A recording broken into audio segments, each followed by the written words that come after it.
नमस्कार जय जगन्नाथ आपण मानक एही राशि भिडियो को आपण मानक स्वागत करुछि।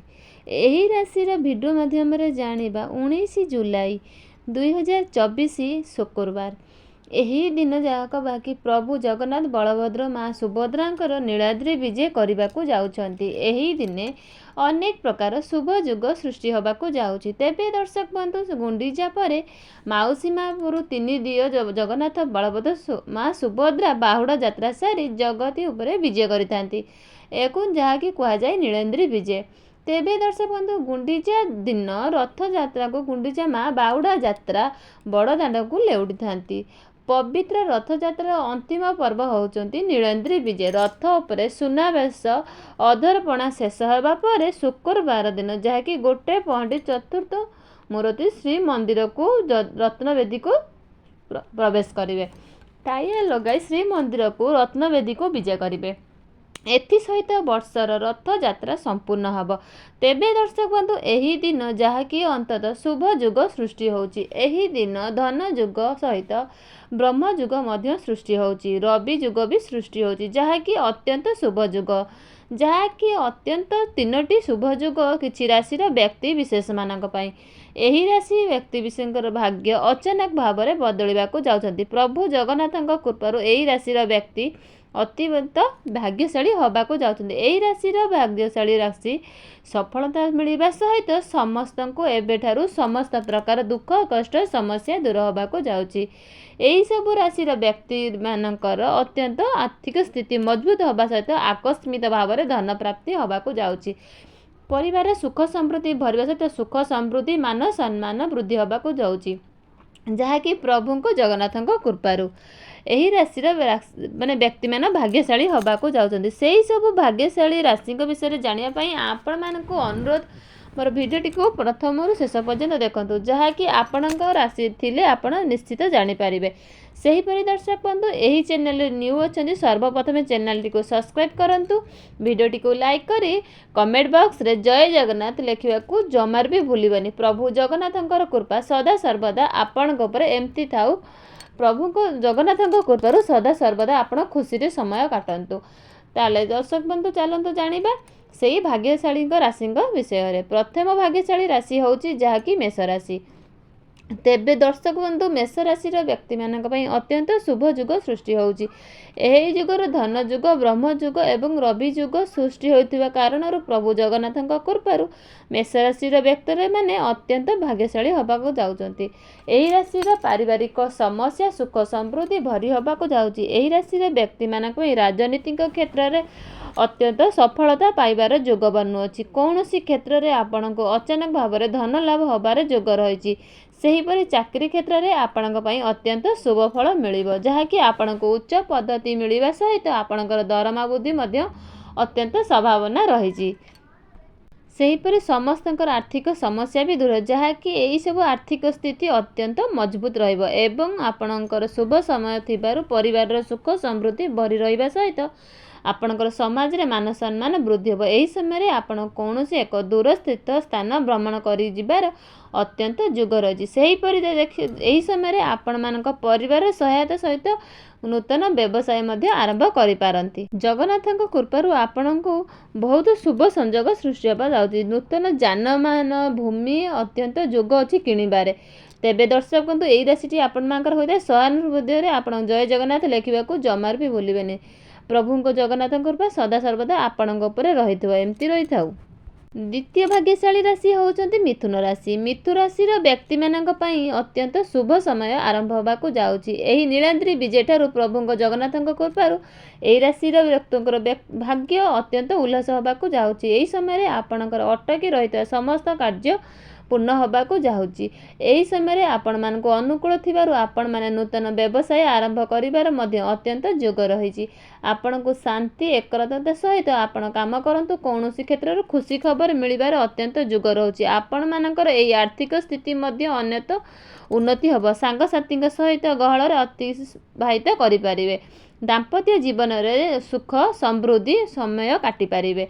शिक्षक मानक पई अत्यंत अनुकूल रहिबो। आपणकर स्वास्थ्य अवस्था मध्य भल रहिबो।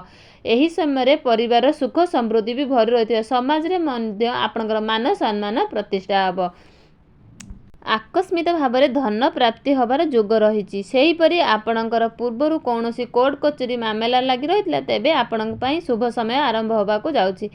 ସେଇମାନଙ୍କ ସପକ୍ଷରେ ଆପଣଙ୍କ ପକ୍ଷରେ ନିଶ୍ଚିତ ହିଁ ଯିବେ। ଖୁବ୍ ଶୀଘ୍ର ଆପଣଙ୍କର ସମାଧାନ ହୋଇଯିବ। ତେବେ ଦର୍ଶକ ବନ୍ଧୁ କହି ରଖୁଛି ପ୍ରଭୁଙ୍କ ଜଗନ୍ନାଥଙ୍କ କୃପା ଦୃଷ୍ଟି ଆପଣଙ୍କ ରହିଥିବାରୁ ଆପଣମାନଙ୍କର ଭାଗ୍ୟ ଅଚାନକ ପରିବର୍ତ୍ତନ ହେବାକୁ ଯାଉଛି।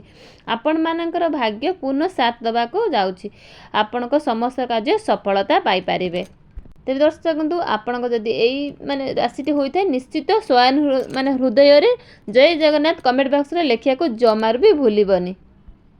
ତୃତୀୟ ଭାଗ୍ୟଶାଳୀ ରାଶି ହେଉଛନ୍ତି କର୍କଟ ରାଶି। କର୍କଟ ରାଶିର ବ୍ୟକ୍ତିମାନଙ୍କ ପାଇଁ ଶୁଭ ସମୟ ଆରମ୍ଭ ହେବାକୁ ଯାଇଛି। ପ୍ରଭୁ ଜଗନ୍ନାଥଙ୍କ କୃପାରୁ ଏହି ରାଶିଙ୍କର ଭାଗ୍ୟ ପୂର୍ଣ୍ଣ ସାଥ ଦେବାକୁ ଯାଉଛି, ଯାହାକି ଏହି ସମୟରେ ଆପଣ ଯେକୌଣସି ନୂତନ କାର୍ଯ୍ୟ କରିବାକୁ ଯାଉଛ ତାହା ବି ସଫଳ ହାସଲ କରିବେ। ସେହିପରି ଦର୍ଶକ ବନ୍ଧୁ ଆପଣଙ୍କର ପୂର୍ବରୁ ଅଟକି ରହିଥିବା କାର୍ଯ୍ୟ ମଧ୍ୟ ପୂର୍ଣ୍ଣ ହେବ ଏବଂ ସେହିପରି ଆପଣଙ୍କ ଜୀବନରେ ଚାଲୁଥିବା ସମସ୍ତ ପ୍ରକାର ଅସୁବିଧା ମଧ୍ୟ ଦୂର ହେବ। ଏହି ସମୟରେ ପ୍ରଭୁ ଜଗନ୍ନାଥଙ୍କ କୃପାରୁ ଆପଣଙ୍କର ଆର୍ଥିକ ସ୍ଥିତି ମଜବୁତ ରହିବ, ଯାହାକି ପୂର୍ବଙ୍କର ଆର୍ଥିକ ସମସ୍ୟା ଦୂର ହୋଇଯିବ। ନିଜର ଜୀବନସାଥୀ ସହିତ କୌଣସି ଦୂର ସ୍ଥାନର ଭ୍ରମଣ କରିବା। ତେବେ ଦର୍ଶକ ବନ୍ଧୁ କହି ରଖୁଛି ଆପଣଙ୍କର ଯଦି ଏହି ରାଶିଟି ନିଶ୍ଚିତ ହୋଇଥାଏ ଆପଣ ସ୍ୱୟଂ ହୃଦୟରେ ଜୟ ଜଗନ୍ନାଥ ଲେଖିବା ପାଇଁ ଜମାରୁ ବି ଭୁଲିବେନି। ଚତୁର୍ଥ ଭାଗ୍ୟଶାଳୀ ରାଶି ହେଉଛନ୍ତି ଧନୁ ରାଶି। ଅତ୍ୟନ୍ତ ଶୁଭ ସମୟ ଆରମ୍ଭ ହେବାକୁ ଯାଉଛି। ଏହି ସମୟରେ ପ୍ରଭୁ ଜଗନ୍ନାଥଙ୍କ କୃପା ଦୃଷ୍ଟି ରହିବା ସହିତ ଧନ ଯୋଗ ସହିତ ଏହି ସମୟରେ ରବି ଯୁଗ ଏବଂ ବ୍ରହ୍ମ ଯୁଗ ଅତ୍ୟନ୍ତ ଶୁଭଦାୟକ। ଏହି ରାଶିର ବ୍ୟକ୍ତିବିଶେଷଙ୍କର ଭାଗ୍ୟ ଅତ୍ୟନ୍ତ ଉଜ୍ଜଳମୟ ହେବାକୁ ଯାଉଛି। ଏହି ରାଶିର ସମସ୍ତ କାର୍ଯ୍ୟ ଶୁଭମୟ ମିଳିବାକୁ ଯାଉଛି। ବେପାର କ୍ଷେତ୍ରରେ ଆପଣଙ୍କୁ ସମୟ ଅତି ଅନୁକୂଳ, ଯାହାକି ଆପଣଙ୍କର ବେପାର ବାଣିଜ୍ୟରେ ବହୁତ ବଡ଼ ଉନ୍ନତି ହେବା ସହିତ ବହୁତ ଲାଭ ରହିବ। ଆପଣମାନେ ଯେଉଁ କାର୍ଯ୍ୟ କରିବାକୁ ଚାହୁଁଥିଲେ ତାହା ଆପଣଙ୍କ ପାଇଁ ଅତ୍ୟନ୍ତ ଶୁଭଦାୟକ ରହିଛି। ତେବେ ଦର୍ଶକ ବନ୍ଧୁ ଆପଣଙ୍କ ଯଦି ଏହି ରାଶିଟି ହୋଇଥାଏ ତେବେ ସ୍ୱୟଂ ହୃଦୟରେ ଜୟ ଜଗନ୍ନାଥ ଲେଖିବାକୁ ଜମାରୁ ବି ଭୁଲିବେନି। ତେବେ ଦର୍ଶକ ବନ୍ଧୁ ଆସନ୍ତୁ ଜାଣି ସେଇ ପଞ୍ଚମ ଭାଗ୍ୟର ରାଶିଟି କିଏ। ପଞ୍ଚମ ଭାଗ୍ୟର ରାଶି ହେଉଛି କନ୍ୟା ରାଶି। କନ୍ୟା ରାଶିର ବ୍ୟକ୍ତିବିଶେଷମାନଙ୍କ ପାଇଁ ଏହି ରାଶି ସବୁଠାରୁ ଶୁଭ ସମୟ ଆରମ୍ଭ ହେବାକୁ ଯାଉଛି। ପ୍ରଭୁ ଜଗନ୍ନାଥଙ୍କ କୃପାରୁ ଆପଣଙ୍କ ଭାଗ୍ୟ ପୂର୍ଣ୍ଣ ସାଥ ଦେବାକୁ ଯାଉଛି। ଏହି ସମୟରେ ରବି ଯୁଗ ସୃଷ୍ଟି ହେବାକୁ ଯାଉଛି। ଧନ ଯୁଗ ଏବଂ ଧନ ଯୁଗ ସୃଷ୍ଟି ହେବାକୁ ଯାଉଛି। ଶୁଭ ଖବର ମିଳିବାକୁ ଯାଉଛି। ବେପାର ବାଣିଜ୍ୟ କରୁଥିବା ବ୍ୟକ୍ତିମାନଙ୍କ ପାଇଁ ଅତ୍ୟନ୍ତ ଶୁଭ ସମୟ। ବେପାର ବାଣିଜ୍ୟରେ ଆପଣଙ୍କ ବହୁତ ଭଲ ଲାଭବାନ ହେବାର ଯୋଗ ରହୁଛି। ଘର ପରିବାର ସୁଖ ସମୃଦ୍ଧି ବର୍ଷା ହେବାର ଯାଉଛି। ସେହିପରି ଦର୍ଶକ ବନ୍ଧୁ ଏହି ରାଶିର ବ୍ୟକ୍ତିମାନେ ଯେଉଁମାନେ ପ୍ରେମୀ ଯୁଗଳ ଅଛନ୍ତି ସେମାନଙ୍କ ପାଇଁ ସମୟ ଅତ୍ୟନ୍ତ ଅନୁକୂଳ ରହିଛି। ଆପଣଙ୍କ ସମ୍ପର୍କରେ ଅତ୍ୟନ୍ତ ମଧୁରତା ଭରିବା ସହିତ ଆପଣଙ୍କୁ ଖୁବ୍ ଶୀଘ୍ର ଏହି ସମ୍ପର୍କ ବିବାହ ରୂପରେ ସ୍ଥାପନ ହେବାକୁ ଯାଉଛି। ଛାତ୍ରଛାତ୍ରୀମାନଙ୍କ ପାଇଁ ଅତ୍ୟନ୍ତ ଶୁଭ ସମୟ, ଯାହାକି ଆପଣଙ୍କର ଅଗ୍ରଗତି କରିବାକୁ ଚାହୁଁଛନ୍ତି ଏବଂ ଆପଣଙ୍କର ଅଟକି ରହିଥିବା ସମସ୍ତ କାର୍ଯ୍ୟ ମଧ୍ୟ ପୂର୍ଣ୍ଣ ହେବାକୁ ଯାଉଛି। ଏହି ରାଶିର ବ୍ୟକ୍ତିବିଶେଷ ଅତ୍ୟନ୍ତ ଶୁଭ ସମୟ ଆରମ୍ଭ ହେବାକୁ ଯାଉଛି। ଆକସ୍ମିକ ଭାବରେ ଧନ ପ୍ରାପ୍ତି ହେବାର ଅତ୍ୟନ୍ତ ଯୋଗ ରହୁଛି। ତେବେ ଦର୍ଶକ ବନ୍ଧୁ ଆପଣ ଯଦି ଏହି ରାଶିଟି ହୋଇଥାଏ ସ୍ୱୟଂ ହୃଦୟରେ ଜୟ ଜଗନ୍ନାଥ ଲେଖିବାକୁ ଜମାରୁ ବି ଭୁଲିବେ ନାହିଁ। ସଦାସର୍ବଦା ଆପଣଙ୍କ ଉପରେ ଜଗନ୍ନାଥଙ୍କ କୃପା ପୂର୍ଣ୍ଣ ସାଥ ଦେବେ। ତେବେ ଆସନ୍ତୁ ଜାଣିବା ଷଷ୍ଠ ଭାଗ୍ୟ ରାଶି କିଏ। ତେବେ ତ ଆସନ୍ତୁ ଷଷ୍ଠର ଭାଗ୍ୟଶାଳୀ ହେଲେ ମୀନ ରାଶି। ମୀନ ରାଶିର ବ୍ୟକ୍ତିବିଶେଷମାନଙ୍କ ପାଇଁ ଅତ୍ୟନ୍ତ ଶୁଭ ସମୟ ଆରମ୍ଭ ହେବାକୁ ଯାଉଛି। ପ୍ରଭୁ ଜଗନ୍ନାଥଙ୍କ କୃପାରୁ ଏହି ରାଶିର ବ୍ୟକ୍ତିମାନଙ୍କ ଭାଗ୍ୟ ଉଦୟ ହେବାକୁ ଯାଉଛି, ଯାହାକି ଆପଣଙ୍କ ରାଶି ଉପରେ ଧନ ଯୁଗ ସହିତ ରବି ଯୁଗ ଏବଂ ବ୍ରହ୍ମ ଯୁଗ ସୃଷ୍ଟି ହେବାକୁ ଯାଉଛି। ଏହି ଯୁଗ ଶୁଭଦାୟକ।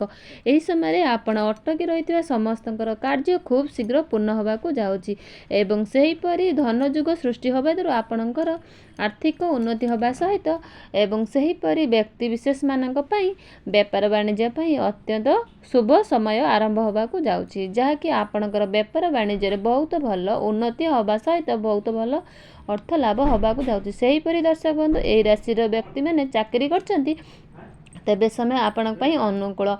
ଆପଣଙ୍କ ଅନୁକୂଳ କାର୍ଯ୍ୟରେ ଆପଣଙ୍କର ଦରମା ବୃଦ୍ଧି ହେବା ସହିତ ଅତ୍ୟଧିକ ସମ୍ଭାବନା ରହିଛି। ସେହିପରି ଆପଣଙ୍କର ବଦଳି ହେବାର ସହିତ ଅନେକ ଯୋଗ ରହିଛି। ତେବେ ଦର୍ଶକ ବନ୍ଧୁ ଏହି ସମୟଟି ଆପଣଙ୍କ ପାଇଁ ଅତ୍ୟନ୍ତ ଶୁଭ ସମୟ ଥିବାରୁ ଆପଣଙ୍କର ସ୍ୱାସ୍ଥ୍ୟ ଅବସ୍ଥା ମଧ୍ୟ ଭଲ ରହିବ। ସେହିପରି ଦର୍ଶକ ବନ୍ଧୁ ଏହି ରାଶିର ବ୍ୟକ୍ତିମାନଙ୍କ ଦାମ୍ପତ୍ୟ ଜୀବନ ଦୀର୍ଘ ଦିନ ଧରି ଝଗଡ଼ା ଚାଲିଥିଲା ସେଇମାନଙ୍କ ପାଇଁ ସେଇ ଝଗଡ଼ା ଜଡ଼ି ସମାପ୍ତ ହେବାକୁ ଯାଉଛି। ଆପଣଙ୍କର ଦାମ୍ପତ୍ୟ ଜୀବନ ଅତ୍ୟନ୍ତ ସୁଖମୟ ହେବାକୁ ଯାଉଛି। ପରିବାରର ସୁଖ ସମୃଦ୍ଧି ଭରି ରହିଥିବା ସହିତ ସମାଜର ମାନ ସମ୍ମାନ ମଧ୍ୟ ବୃଦ୍ଧି ହେବ। ସେହିପରି ଆପଣଙ୍କର କୌଣସି ଦୂର ତୀର୍ଥସ୍ଥାନ କରିବାକୁ ଯାଇପାରନ୍ତି। ସେହିପରି ଏହି ରାଶିର ବିଦ୍ୟାର୍ଥୀମାନଙ୍କ ପାଇଁ ଅତ୍ୟନ୍ତ ଶୁଭ ସମୟ, ତେବେ ଯାହାକି ଆପଣଙ୍କର ବିଦ୍ୟାରେ ମନ ଲାଗିବ। ଆସୁଥିବା ପ୍ରତ୍ୟେକ ଏକ୍ଜାମରେ ଅତ୍ୟନ୍ତ କୃତ ଲାଭ କରିବେ। ଏହି ସମୟଟି ଆପଣଙ୍କର ଅତ୍ୟନ୍ତ ଶୁଭଦାୟକ ଥିବାରୁ ଆପଣଙ୍କର ନିଜ ପରିବାର ତରଫରୁ କୌଣସି ଏକ ଖୁସି ଯୋଗ ରହୁଛି। ସେହିପରି ଆପଣ ଏହିପରି ନିଜର ପରିବାର ସହିତ କୌଣସି ସମର୍ଥ ରହିଥିବା ନୂତନ ବ୍ୟବସାୟ ଆରମ୍ଭ କରିପାରନ୍ତି, ଯାହାକି ଆପଣଙ୍କ ପାଇଁ ଅତ୍ୟନ୍ତ ଶୁଭଦାୟକ ହେବ। ସେହିପରି ଦର୍ଶକ ବନ୍ଧୁ କହି ରଖୁଛି, ଏହି ସମୟଟି ଆପଣଙ୍କ ପାଇଁ ଅତ୍ୟନ୍ତ ଶୁଭଦାୟକ ଥିବାରୁ ଆପଣଙ୍କର ଭାଗ୍ୟ ଆପଣଙ୍କୁ ପୂର୍ଣ୍ଣ ସାଥ ଦେବାକୁ ଯାଉଛି, ଯାହାକି ଆପଣଙ୍କର ସମସ୍ତ କ୍ଷେତ୍ରରେ ଅତ୍ୟନ୍ତ ସଫଳତା ହାସଲ କରିବେ। ପ୍ରଭୁ ଜଗନ୍ନାଥଙ୍କର କୃପା ଆପଣଙ୍କ ଉପରେ ସଦା ସର୍ବଦା ରହିବ। ଆପଣ